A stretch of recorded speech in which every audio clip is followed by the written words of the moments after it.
mengerti atau tidak mengenal. Kadang-kala kita mendengar bahwa saya sudah menciptakan atau mematenkan suatu merek. Seringkali terdengar seperti itu, padahal itu hal yang salah.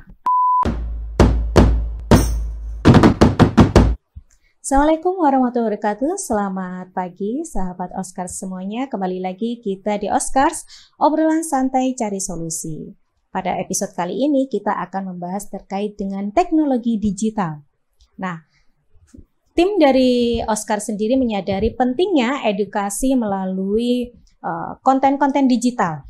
Nah, terkait dengan teknologi digital itu sudah diakomodir melalui PP 24 tahun 2022 tentang ekonomi kreatif yang salah satunya membahas terkait dengan kekayaan intelektual. Yang menarik ialah konten YouTube sebagai salah satu kekayaan intelektual. Apa itu kekayaan intelektual dan seperti apa hak kekayaan intelektual? Di sini saya ditemani oleh Ibu Dr. Tri Rusti Maidrawati, SHMH. Beliau merupakan Ketua Pusat Sentra HKI Universitas Hang Tuah Surabaya dan juga merupakan pengajar hukum kekayaan intelektual. Selamat pagi, Bu. Selamat pagi, Mbak Mentari. Ya, seperti yang saya paparkan sebelumnya bahwa media Oscars itu juga sebagai salah satu media edukasi melalui teknologi digital, begitu, melalui konten YouTube, melalui konten podcast. Nah, diharapkan ini juga memiliki nilai kekayaan intelektual yang seperti telah diundangkan bahwasannya ada PP terkait dengan ekonomi kreatif. Namun sebelum itu, apa itu kekayaan intelektual? Oke, terima kasih atas pertanyaannya, Mbak Mentari. Jadi bicara mengenai hak kekayaan intelektual itu merupakan hal yang sangat menarik ya. Apalagi ditambah dengan adanya suatu isu ya, isu di mana adanya ekonomi kreatif ini bisa dijadikan suatu jaminan. Jadi potensi HKI itu bisa merupakan sarana untuk mendapatkan suatu pembiayaan, begitu. Nah, kalau kita berbicara HKI secara general, secara umum, memang hak kekayaan intelektual itu suatu hak yang timbul karena olah pikir manusia. Nah, olah pikir manusia itu diwujudkan dalam suatu inovasi kreativitas. Nah, inovasi kreativitas itu timbul karena salah satunya adalah misalnya mengalami suatu kesulitan ya. Nah, itu munculnya paten. Kemudian juga terkait dengan adanya konten-konten ini juga masuk ke hak cipta. Jadi kalau kita bicara mengenai hak kekayaan intelektual ada 7 bidang sebenarnya. Misalnya adalah satu bidangnya adalah kait dengan ekonomi, itu adalah hak cipta, kemudian juga merek, kemudian paten, desain industri, desain tata letak sirkuit terpadu, termasuk juga berkaitan dengan pelindungan varietas tanaman. Nah, kalau berbicara mengenai konten, sebagaimana disampaikan tadi, bahwa di sini adalah menyangkut hak cipta, begitu. Nah, di dalam hak cipta itu sendiri memang kalau kita lihat objeknya ada 3, seni, ilmu, pengetahuan, dan sastra. Nah, seni berarti di sini adalah seperti YouTube ini tadi. Babak baru yang kita bisa saksikan dengan adanya PP ini adalah konten ini dijadikan suatu jaminan. Akan tetapi jaminan ini juga akan dipertanyakan seperti apa? Bagaimana kelayakan konten itu bisa dijadikan jaminan? Permasalahan berikutnya, bagaimana kalau di dalam pembiayaan itu tadi ternyata di dalam perjalanannya mengalami suatu gagal bayar, uang prestasi, seperti itu.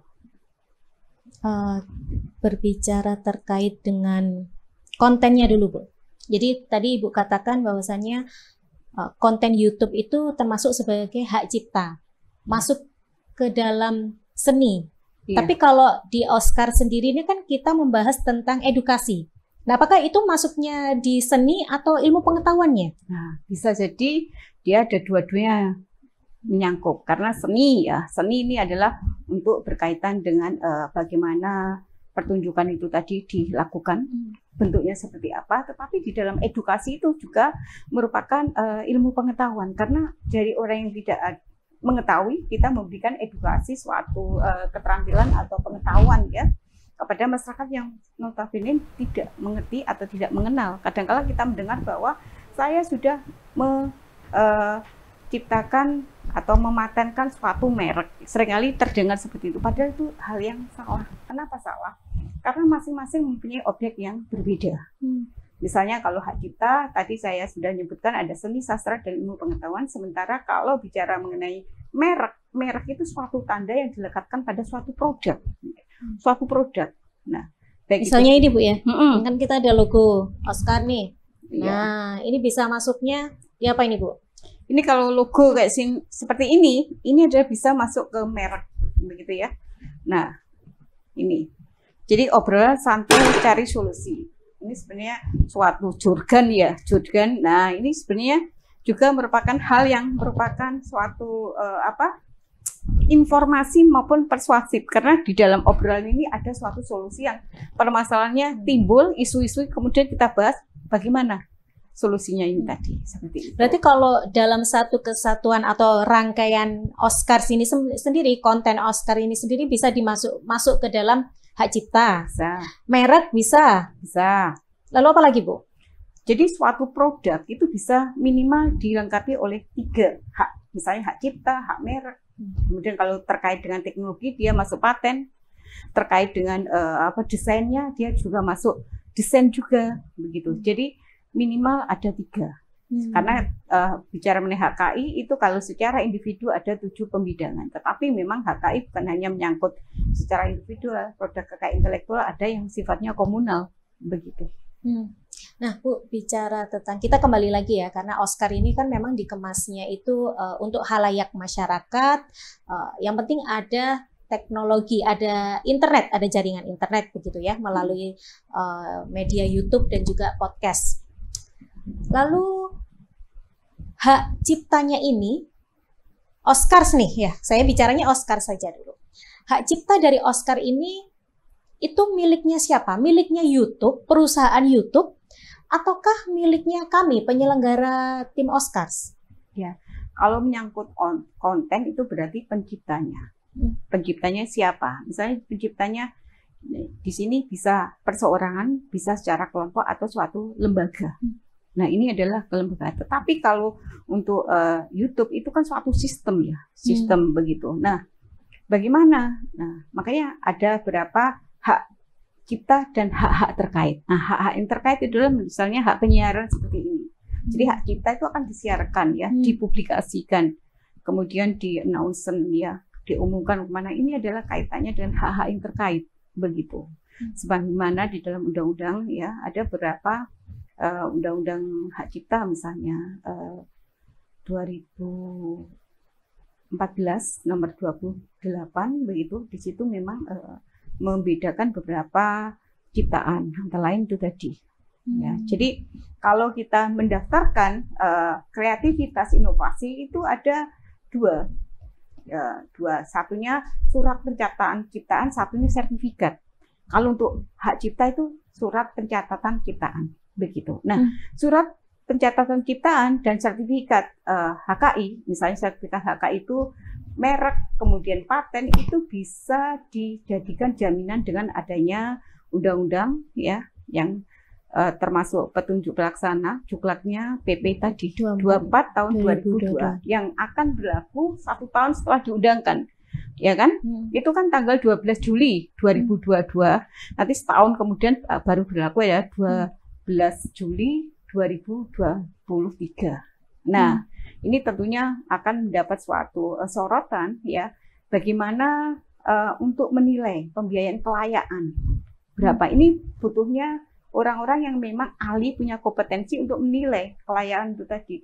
Berapa kira-kira harga daripada kekayaan intelektual ini, begitu. Jadi yang bisa itu yang sudah didaftarkan, begitu, didaftarkan. Ada beberapa persyaratan daripada pendaftaran kreativitas inovasi ya, baik dalam wujud merek, wujud paten, wujud surat pencatatan ciptaan yang merupakan hak cipta itu sendiri, begitu. Bu, kalau merek nih, kita agak jumping sebentar ya. Jadi merek kita kan beberapa waktu lalu ramai terkait dengan pendaftaran merek Fashion Week, Citayam Fashion Week ya. Nah, itu kan kalau merek itu berarti kan harus didaftarkan. Kalau ciptaan harus didaftarkan juga enggak? Ya, di Indonesia itu menganut rezim dua ya, jadi konstitutif sama deklaratif. Kalau hak cipta itu menyangkut sistem deklaratif, artinya apa? Tanpa didaftarkan pun sebenarnya sudah dilindungi, sudah terlekati, bukan dilindungi. Ya, artinya dilindungi itu karena dia mengumandangkan pertama kali, memperkenalkan pertama kali, maka yang dianggap sebagai pemilik atau pemegang hak adalah yang melakukan pertama kali itu tadi, mengumandangkan atau memperkenalkan pertama kali. Ini adalah dianut oleh sistem bukan first to file, tetapi adalah deklaratif. Deklaratif ya, diumumkan pertama kali. Tetapi yang satunya adalah konstitutif, first to file. First to file itu kalau tidak dilakukan pendaftaran permintaan hak, maka tidak akan diberikan suatu bentuk perlindungan oleh negara. Dan itu sifatnya adalah merek. Jadi kalau misalnya Mbak Mentari itu adalah melakukan perdagangan, misalnya membuka makanan, minuman, ada mereknya, tapi merek itu tidak didaftarkan, misalnya tidak didaftarkan, maka orang lain melihat dagangnya Mbak Mentari laris manis, tetangganya misalnya, oh saya mau meniru saja sebelahnya. Nah kemudian tetangganya lebih paham mengenai HKI, langsung didaftarkan, maka yang dapat perlindungan tetangganya bukan Mbak Mentari yang asli sebagai pemilik. Itu adalah rezim first to file. Jadi dimintakan terlebih dahulu, dimintakan itu melalui suatu permohonan pendaftaran suatu ciptaan atau suatu merek atau paten, itu dimohonkan pendaftaran. Itu kalau begitu. Merek ya, kalau ciptaan sebenarnya sudah tidak perlu secara formal, tidak perlu melalui Ditjen HKI. Oh, kalau hak cipta itu tetap melalui, cuma sifatnya tidak wajib. Tapi kebanyakan orang mendaftarkan karena apa? Untuk sebagai bukti manakala terjadi suatu permasalahan sengketa di kemudian hari, kita bisa menjadikan alat bukti bahwa kita adalah sebagai pemilik atau pemegang yang sah. Itu saja, untuk menghindari kerugian lebih besar. Makanya kadang-kala adalah sebagian orang itu adalah lebih prefer mendaftarkan ciptaan tersebut, begitu. Jadi kalau misalnya nih kayak kita kontennya Oscars nih, kita ini kan yang publish kan dari Fakultas Hukum. Nah berarti kan hak ciptanya dari Fakultas Hukum Universitas Hang Tuah kan Bu. Jadi kalau misalnya kalau kita tidak catatkan di HKI, bisa diklaim oleh pihak lain konten ini. Selama kita sudah bisa menyiarkan, kemudian kita bisa menunjukkan, ya tidak bisa begitu. Oh, jadi nanti kita tidak lihat. Harus melalui sertifikasi ya? Bukan, berbeda. Beda. Kalau di dalam kita mau mendaftarkan konten ini ke Ditjen KI, ya nanti harus memenuhi beberapa persyaratan sebagaimana sudah ditentukan di dalam ketentuannya. Jadi misalnya di sini juga harus melengkapi beberapa berkas, begitu ya. Kalau memang, tetapi setelah kita melengkapi beberapa berkas, kemudian akan muncul surat pencatatan ciptaan, begitu. Jadi kalau berkasnya sudah misalnya KTP dari pemilik atau pencipta, kemudian harus mengisi berapa surat pernyataan. Memang surat pernyataan ini adalah bahwa memang kreativitas inovasi yang dihasilkan, apakah itu dalam bentuk seni atau bentuk ilmu pengetahuan atau bentuk suatu sastra, ini adalah milik daripada pencipta yang sah, maka dia harus menandatangani suatu berkas atau perkara itu tadi. Begitu. Oke. Bicara tentang komersialisasi hak cipta Bu ya, karena kan banyak itu YouTuber yang kemudian jadi kaya mendadak, bukan mendadak ya, karena memang mereka berkreasi begitu ya, dari banyaknya viewer itu kan mereka mendapatkan income, keuntungan itu dari YouTube atas kontennya tersebut, begitu kan. Nah kembali lagi ke PP, kembali lagi ke terkait dengan hak cipta ini tadi. Apakah hak cipta atas suatu konten atau suatu produk begitu ya, itu yang tidak dicatatkan tetap bisa dikomersialisasikan. Dalam hal ini kalau di PP tetap bisa, yaitu tadi seperti bisa dijadikan jaminan gitu. Tapi tidak dicatatkan di Haki gitu Bu, di Ditjen Haki gitu Bu. Oh, seandainya konten atau YouTube itu tidak dicatatkan di Ditjen HKI, padahal yang bagaimana kita bisa menyampaikan kepada suatu lembaga pembiayaan kalau kita tidak ada? Ya viewernya kan sudah banyak Bu. Kalau viewernya sudah banyak, tetapi kan kita sudah banyak. Ya, tapi kan kita tidak bisa melihat ini. Tetapi ada bukti itu tadi sebenarnya. Itu untuk memudahkan. Jadi pihak lain kan melihatnya berkas dilihat. Nah begitu. Sebenarnya ini kaitannya dengan pencatatan ciptaan dan sertifikat daripada HKI itu sendiri. Itu akan dijadikan suatu lampiran berkas untuk pengajuan. Itu kan pengajuan pembiayaan, karena bicara mengenai jaminan ini kan nanti masuknya karena merupakan kekayaan intelektual yang tidak bisa terlihat ya istilahnya, intangible ya. Jadi suatu benda yang memang tidak kelihatan, tetapi itu bisa dijadikan suatu jaminan, begitu. Kalau dijadikan suatu jaminan berarti itu akan berbeda. Kalau kita dapat menilai ya suatu rumah ini, tanah, oh ini harganya 1M, kelihatan dari pasar ya, kemudian dari NJOP gitu ya, jadi kelihatan gitu. Tapi kalau ini susah. Bagaimana melihat suatu produk ya, kita menilai ini misalnya, ini berapa yang layak memang saya berikan, begitu. Memang di dalam undang-undang itu ada suatu penilaian berapa, misalnya jaminannya ini senilai 1M. Nanti pembiayaan tidak diberikan 1M kan begitu. Biasanya 70% ya. 70%, jadi sekitar 700 juta misalnya. Nah, ini akan kesulitan kalau kita akan menilai. Karena ini kalau dengan adanya PP, ini sebenarnya melihat bahwa di situ terkait dengan komersialisasi HKI itu tadi. Di situ ada valuasi HKI itu sendiri juga. Valuasi itu berdasarkan apa begitu? Bisa aja berdasarkan pendekatan seperti apa? Bisa pendekatan seperti cost ya, kemudian pendekatan pasar atau pendekatan pendapatan. Kalau kita hitung-hitungan suatu produk begitu ya, untuk menilai suatu harga pokok penjualan itu biasanya nanti kan kita dihitung mulai bahan awal, kemudian ditambah biaya untuk pembuatannya, misalnya untuk membuat suatu mebel gitu aja ya, bahan misalnya bahan untuk bantuannya misalnya, kemudian di situ di total itu bahan baku, kemudian untuk transportasi, untuk promosi dimasukkan termasuk teksnya berapa akan kelihatan begitu. Nah, di dalam menilai kekayaan intelektual ini juga perlu orang-orang yang memang bisa menilai. Padahal kalau kita lihat dengan adanya PP ini memang harus ada orang-orang yang kompetensi. Jadi suatu pihak yang kompetensi yang bisa menilai berapa ya kira-kira harga dari suatu kekayaan intelektual ini. Apakah dilihat dari followernya atau dilihat dari pendapatan berdasarkan yang lain. Hal-hal teknis ini yang memang harus dikaji dan juga harus diterima, dan yang terutama untuk lembaga yang mau membiayai atau berminat membiayai. Kenapa harus dikaji? Karena nanti kalau terjadi suatu prestasi gagal bayar, kira-kira bagaimana? Nah, apakah jaminan kekayaan intelektual ini adalah utama atau harus diikuti oleh suatu jaminan lagi?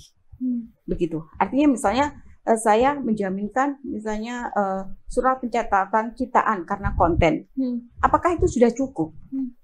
Atau perlu jaminan lagi? Kalau itu jaminan lagi, perlu jaminan lagi.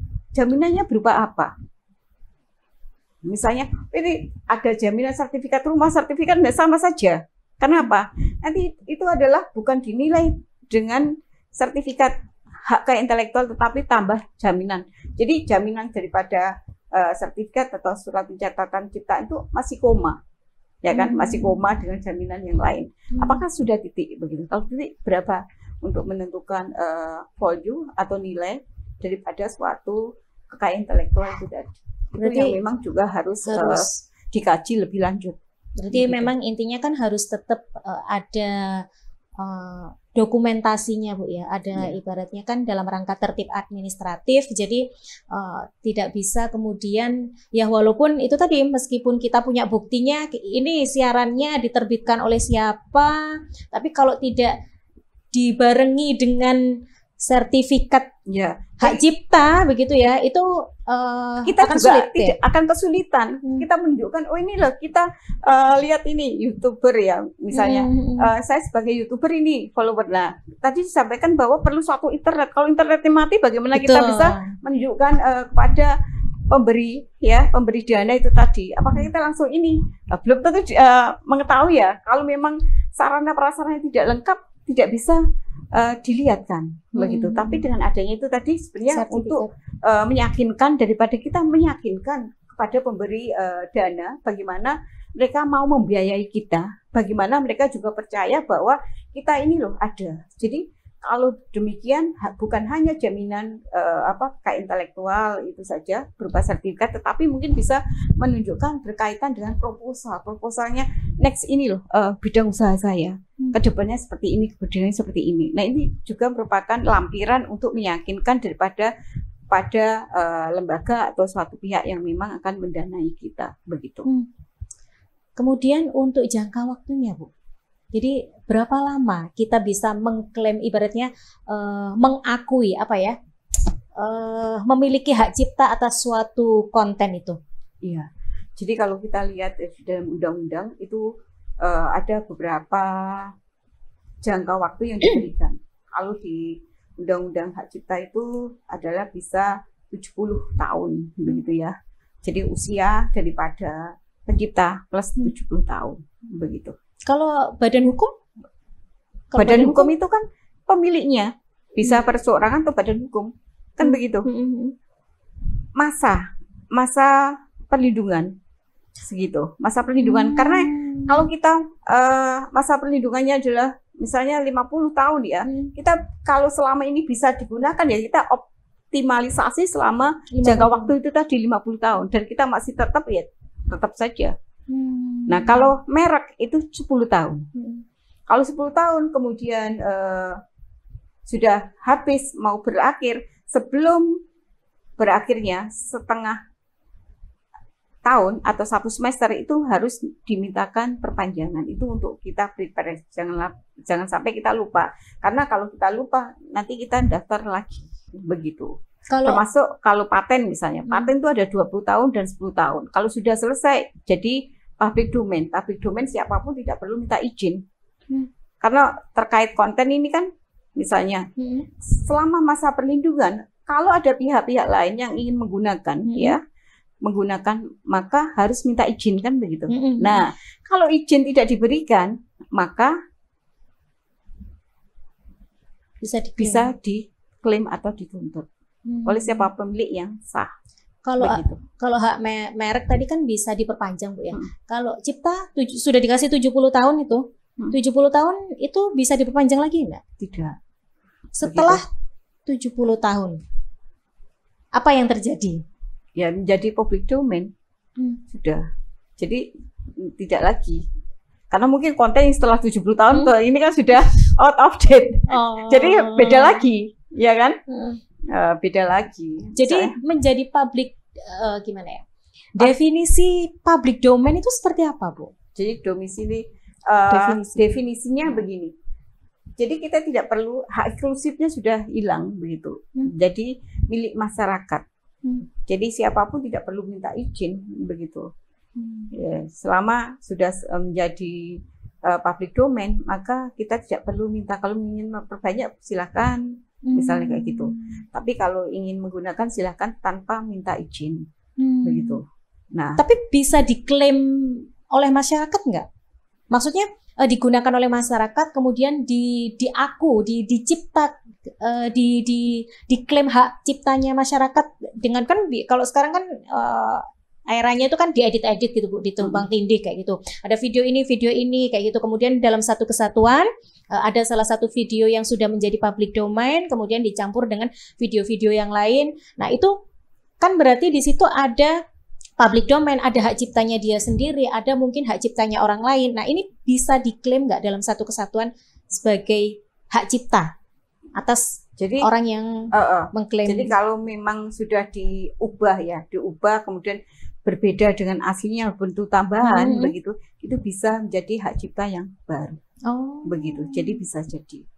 Jadi yang dulu-dulu itu ditambahi kemudian dikembangkan ya, kemudian juga digunakan lagi dengan beberapa fitur, misalnya tambahan-tambahan tuh jadi yang baru lagi. Bisa jadi bahwa yang public domain itu yang lebih mengetahui begitu penciptanya nanti akan membuat suatu lagi apa begitu. Tapi kalau usianya misalnya untuk suatu lagu atau suatu buku begitu ya, kalau pemiliknya sudah meninggal, itu sebenarnya beralih kepada ahli warisnya. Begitu. Sebelum 70 tahun? Iya, sebelum 70 tahun. Misalnya paling gampang lagu yang Didi Kempot itu kan kalau kita lihat di YouTube itu kan masih tetap eksis ya. Masih banyak yang download, masih banyak yang menggunakan. Itu sebenarnya pihak yang menggunakan itu meminta izin kepada ahli warisnya. Begitu. Kenapa seperti itu? Karena di dalam hak intelektual itu ada dua hak di sini. Biasanya masyarakat lebih mengedepankan hak secara moral. Nah, dengan adanya PP ini, maka sekarang masyarakat paradigma itu dirubah kemana? Ke arah bahwa hak ekonomi akan lebih dikedepankan. Nah, ini dia sebenarnya hak ekonomi, hak yang bisa dimanfaatkan. Filosofi daripada suatu proteksi perlindungan itu sebenarnya di situ adalah terdapat hak secara ekonomi. Nah, hak secara ekonomi yang bisa dieksploitasi ya sedemikian rupa selama jangka waktu perlindungan tersebut masih ada begitu. Nah itu clue-nya di situ. Kalau untuk step-step untuk mendaftarkan ciptaan itu bagaimana, Bu? Kalau mendaftarkan ciptaan sebenarnya sekarang sudah digampangkan dengan adanya online begitu ya. Kita mendaftarkan begitu bisa lebih singkat ya. Misalnya hari ini daftarkan akan muncul begitu asalkan segala persyaratan itu sudah dipenuhi. Nah itu yang memang akan lebih mempercepat ya surat pencatatan ciptaan itu muncul begitu. Akan berbeda dengan yang lain. Tapi kalau hak cipta itu akan mudah gitu, sangat mudah asal kita bisa memenuhi beberapa persyaratan yang memang mau tidak mau ya kita harus ikuti begitu. Lalu terkait dengan ini kita merangkum ya Bu ya sebelum kita akhiri, korelasi antara PP 24 2022 terkait dengan hak cipta dan juga konten YouTube. Nah, korelasi dan juga harapannya bagi UMKM serta pelaku usaha kecil itu seperti apa? Jadi dengan adanya PP ini tentu memberikan angin segar atau wacana baru bagi para UKM ya. Misalnya UKM untuk beberapa desa di Jogja misalnya. Di situ ada beberapa pengrajin, misalnya pengrajin pengrajin batik ya.